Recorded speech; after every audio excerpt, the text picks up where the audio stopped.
Thank you, Bill. Thank you, Jason. Our panel will now take questions. I'd like to introduce the other members of our panel, James Orr and Jason Brem. I'll remind you that today's focus is on the regional economy, and as President Dudley noted, there will be no discussion of monetary policy. Please, when asking your question, identify yourself and your organization. For our colleagues who are joining us via web, please submit your questions online, and we'll take those as they come in. With that said, I'll open it to questions. Caroline. Hi, Caroline Gage from Bloomberg. Two quick questions. One, you talked about lowering your expectations for the recovery. Could you quantify that at all? And the second thing is how, and you also referenced the market volatility we've seen. How is that playing into your current assessment and also your assessment on if for Manhattan and Wall Street? No, I'm not going to quantify how much we've downgraded our forecast. We're still expecting the economy to accelerate in the second half of the year, and we anticipate the retail sales data we got today, for example, was actually a little bit better than what we expected. So that's good. But the jury's still out. I mean, we've had a lot of turbulence in financial markets, and there's also been there's probably been some consequences of this to business and household confidence, and so we're going to have to see how that plays out. The second question was? Well, in terms of the market specifically and also your outlook for Wall Street. I mean, obviously financial conditions matter in terms of how they affect economic activity. So we certainly care about what's happening in financial markets. But it depends a bit, not just what happens to the level of markets, but also the persistence. So I think if this passes and markets recover, then it probably would not have any lasting long-term damage to the economy. Obviously, if it were to get worse, then that would tighten financial conditions, and that would be relevant to us in terms of how we think about our forecast. Thank you. Mike? I'm sorry. Okay. Yes, sir. I'm Hajime Matsuri from Japan's Sankei News. Credit spread in the market has widened since a week ago, since when the U.S. Treasury credit was downgraded. Could you tell us the impact of the widening of the credit spread to our local lives, including individual households, corporation, and Wall Street? I think generally, I mean, while it's true that some interest rate credit spreads have widened, the overall level of interest rates, I think, actually is somewhat lower than where we were a week or two ago. So I think that generally, you certainly wouldn't think that the net effect would be negative for economic conditions. I think mortgage rates are probably a little bit lower now than they were a couple of weeks ago. So housing affordability has certainly not been impaired, and I think that's. But I would focus more on the absolute level of rates that households face rather than focusing so much on spreads. Whenever volatility in the market picks up, that can also have a temporary factor on credit spreads as people move into more liquid securities. And Treasury securities are perceived as much more liquid than other securities, so that also has some effect on spreads, and how long that lasts, remains to be seen. Other questions? Yes, please. Tina Coney with Reuters. Given the importance of Wall Street, New York job creation, how concerned are you about market volatility? Well, I think that there have been, as we noted, there have been some layoff announcements for the financial sector, and that follows a second quarter where earnings for some of the major firms were not as good as that they had hoped for. I think I think that the New York City economy, though, is a lot more diversified than it's been in the past, and what this means in terms of the long-term trajectory of the financial industry, I think is very, very unclear at this point. So I wouldn't draw strong judgments, but in terms of what we've seen, I think it's really more trimming around the edges at this point, and I think it really is going to depend on how things evolve in the future. That's going to really play out. The good thing for New York City, though, I think that's very important to stress. The New York City economy is a lot more diversified than it's been in the past. So it's less dependent, I think, on the financial sector than it was, 10, 20 years ago. Thank you. I think we have a question in the back behind the column. Is that right? I'm Pat McGinn from the New York Times. Quite a few economists have recently raised their forecast or changed their forecast for a double-dip recession. Where are you now on the likelihood that there'll be a double-dip recession nationally and regionally? we do not expect a double-dip recession, but clearly when the economy is growing more slowly, and especially when employment growth is not increasing very rapidly, you'd have to say that the risks have risen somewhat. So it's not our forecast. We expect the economy to recover. We expect stronger growth in the second half of the year. But clearly, as you get to a very slow growth rate of the economy, obviously the risks have risen somewhat, both in the country as a whole and for the region. Thank you. Other questions, Mike? Yeah, I wanted to ask you about the government situation, also budget cutting, the battle over the debt ceiling. How do you see that weighing on economic activity? Is it something that you're worried about, the drag created by growth, the uncertainty of the political situation? I think it's really hard to judge how significant that is. Obviously, we've said repeatedly that we would like to see fiscal consolidation over the long term, consolidation that starts slowly and that builds over time, that's credible, so that people feel that it can't be unwound easily by future Congresses and administrations. We've seen some progress in that direction through what happened as we had the run-up to the debt limit. But I think everyone understands that more needs to be done, and there's a mechanism in place to push this process forward. And so I think we have to let that process take place. I think the one thing I would just underscore, though, that you look at the U.S. Treasury market, it's certainly behaving in a way consistent with the notion that at the end of the day, the U.S. will do what's necessary and achieve fiscal consolidation in a credible manner over time.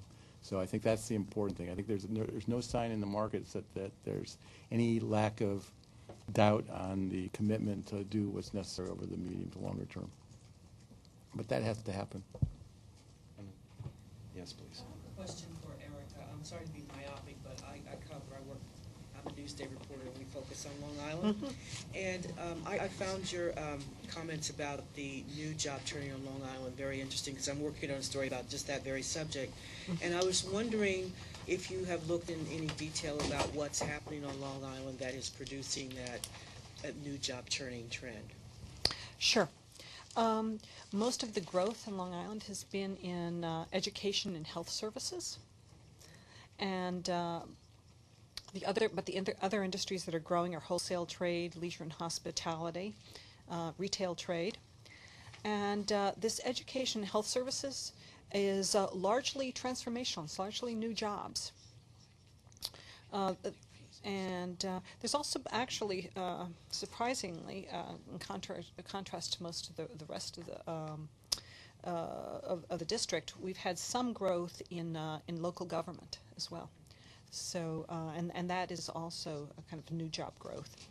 At the same time, what we've been seeing is some rebound growth in manufacturing and professional and business services during this time as well. So those are the stories. How does Long Island compare in terms of proportion of new jobs, old jobs, compared to the rest of the region? Very much more weighted towards new jobs than the rest of the region. And the jobs in healthcare and education that reflect the new these are jobs, part of what a are continuing those? trend. Can you name any of those jobs in particular that reflect the...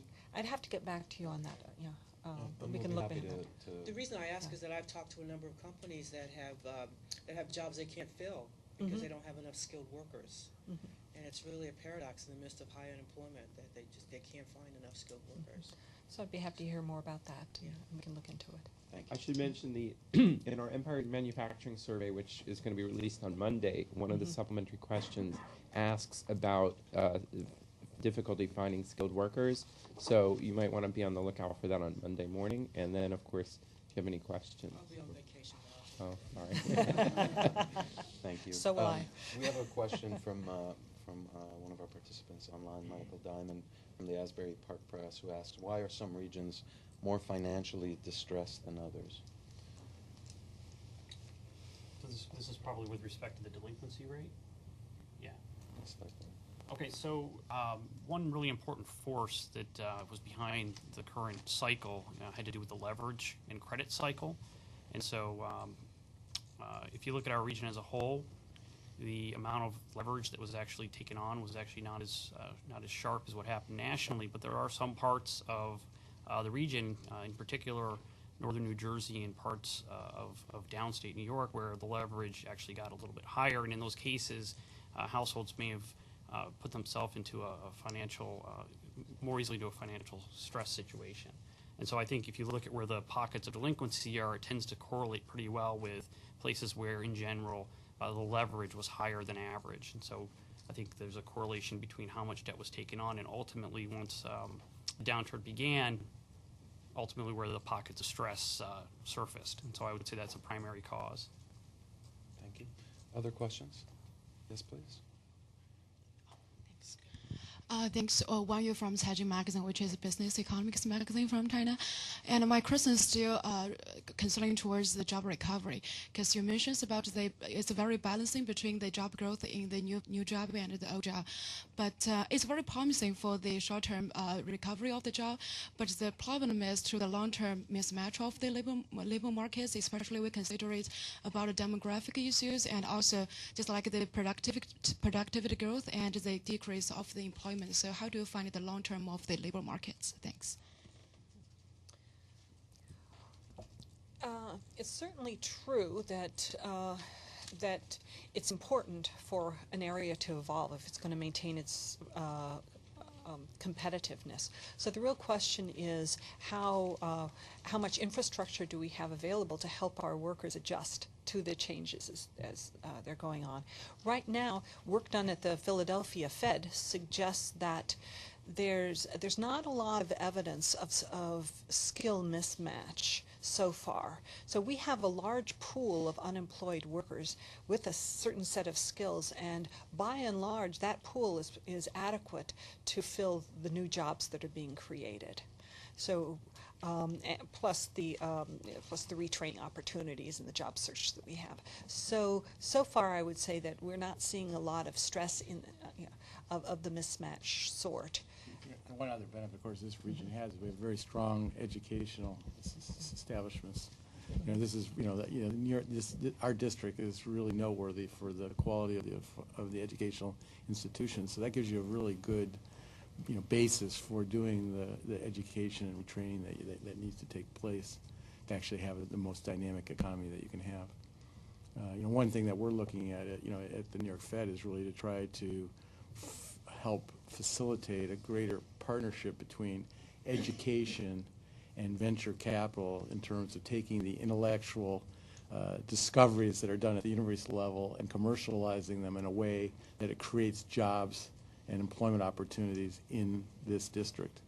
Right now we're a little bit unbalanced. We have tremendous educational establishments, but we don't seem to be getting as much job creation from the intellectual property that's created by the professors working at those educational establishments. So we're really trying to look at how we can actually make that work better, because that would be a net benefit to this district, to this region. We have another question from a colleague online. This comes from Jose Delgado from El Nuevo Dia. The question is, can you provide specific numbers about the increase of the public sector in Puerto Rico? How many more jobs the state government had in June of 2011 in comparison with June 2010, so year-over-year growth? And the second part of the question is, what would be the consequences of the recent downgrading of the credit of the government of Puerto Rico? Take one at a time if we have any. I guess I'll take that. So the government employment, I'm not sure if it's up or it is basically it's been pretty flat over the past year, although there was a big pickup in from May to June in government employment in Puerto Rico. But keep in mind, this is off a level that was down very sharply during 2009 and 2010. So the level of government employment fell in 2009 and through the middle of 2010, and it pretty much leveled off. So it might be up a little or down a little from a year ago, but it's basically been steady for the past year, aside from this uptick in June. In terms of the credit rating, that's not something I really feel comfortable talking about. I don't know about anyone else, but the fact that the economy has stabilized thus far is somewhat encouraging. I don't know if anyone else. Thank you. Any other questions from the room? Oh, I'm sorry. Yeah. Mr. Dudley, when you mentioned reasons why the regional economy had outperformed the national economy, you didn't mention the financial bailouts, which are often cited as the reason New York City recovered so much quicker than had been anticipated. Are we seeing the effects of that wear off now? And is that part of the explanation for why New York's recovery has been relatively weak in the past few months? No, I don't think I wouldn't attribute it to well, first of all, I think that I want to, if we can just back up and sort of discuss what you just said, financial bailout.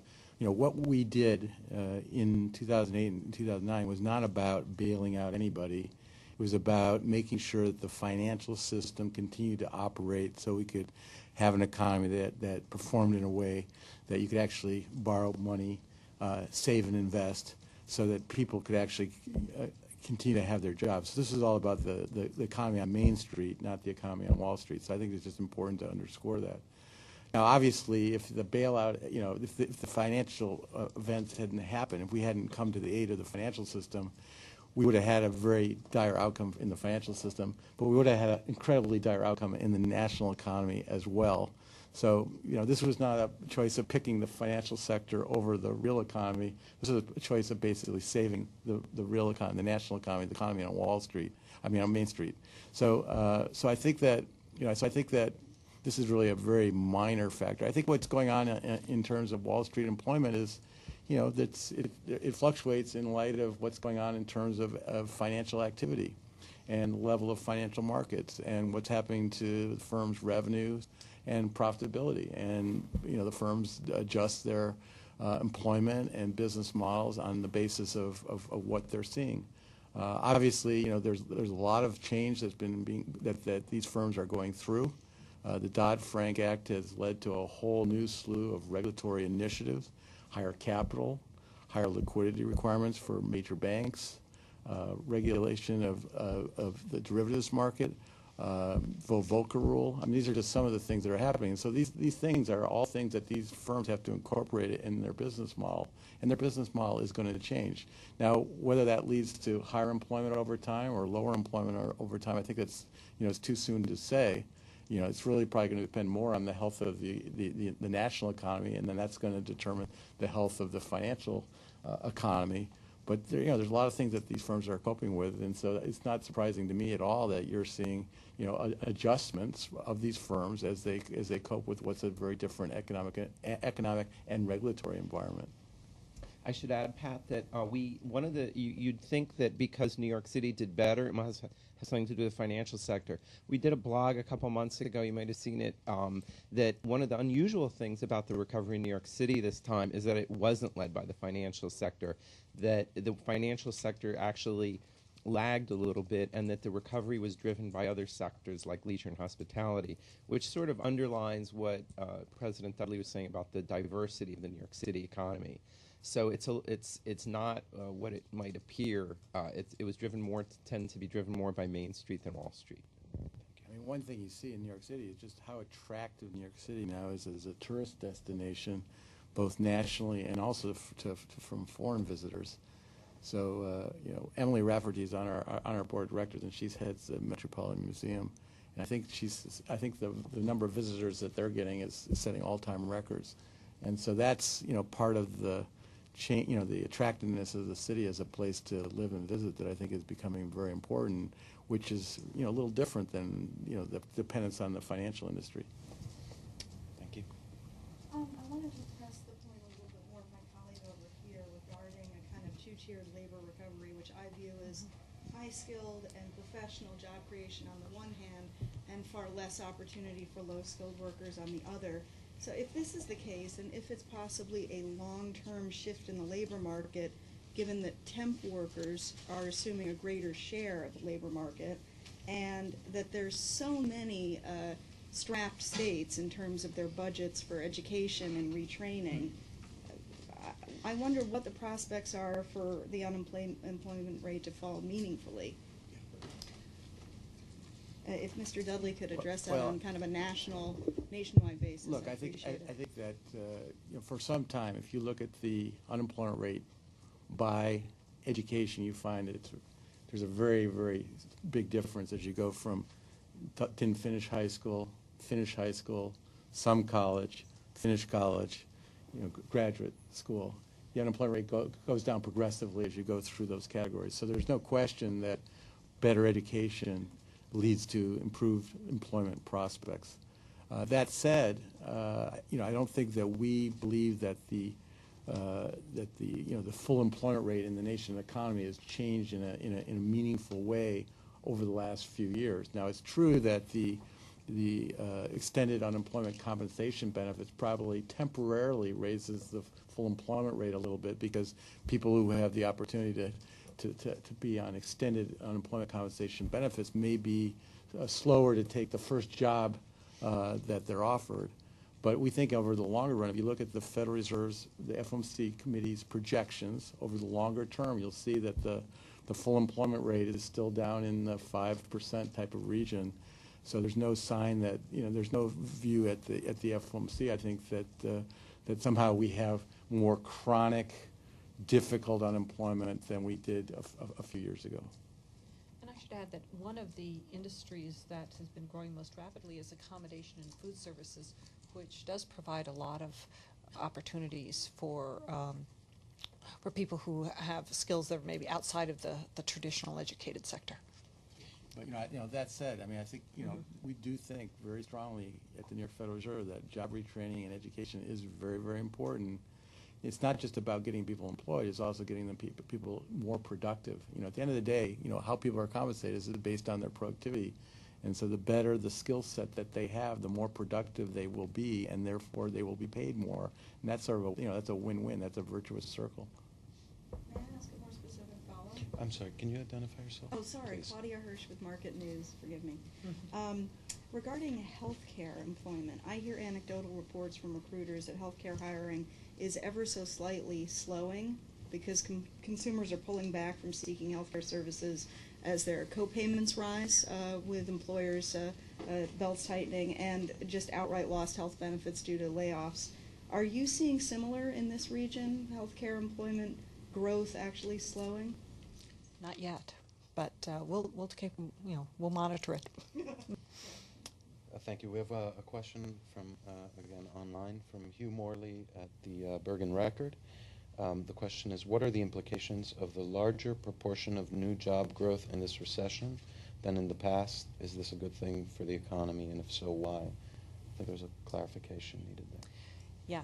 So I want to distinguish between the volume of new job creation, which is higher in this recession, but as a proportion, it's actually smaller. Okay, so that's when you think about the bars and showing the percentage on each of those bars. That's the so that's a distinction.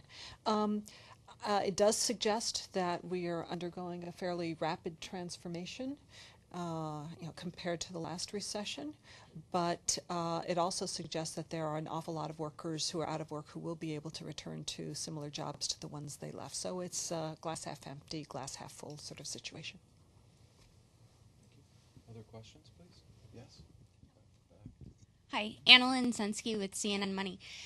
You talk a lot about the need for more college-educated workers and more job training, but that trend is happening at the same time that you're seeing the cost of a college education rising at a rate far outpacing inflation, far outpacing American income growth. And so I'm just wondering, does that imbalance there worry you at all? Is that something you're monitoring? Are you seeing maybe in the long term that more households will be taking on unsustainable amounts of student loans to fund this job training and education that they need to compete for a job in this market? Well, it's certainly of concern. What we've noticed, though, is that enrollments are very high, so students are finding it worth their while to go ahead with education, and as President Dudley said, we're fortunate that we have such good educational institutions here. But that's clearly a very interesting question, how students fund their education. It's a big policy issue for both nationally and locally. You know, you're getting at the issue, of course, as state and local government finances are squeezed, that the tuitions at the state and local and the educational institutions sponsored by with government support, their tuitions are going up more rapidly in the private sector. So the less expensive ways of getting education are going up more rapidly than the expensive ways. So I think it's a real issue. Thank you. Carolyn? Just to follow up on the topic of fiscal consolidation, what about, you mentioned there's no sign in the Treasury market of doubt about our country's commitment to do so. I mean, how is the credit rating downgrade factoring into your outlook right now, and how are you thinking about that? Yes, I mean, Treasuries rose on it, but long term, how does that impact the outlook? Well, I guess my hope is that the downgrade will be viewed as a warning, sort of shot across the bow that will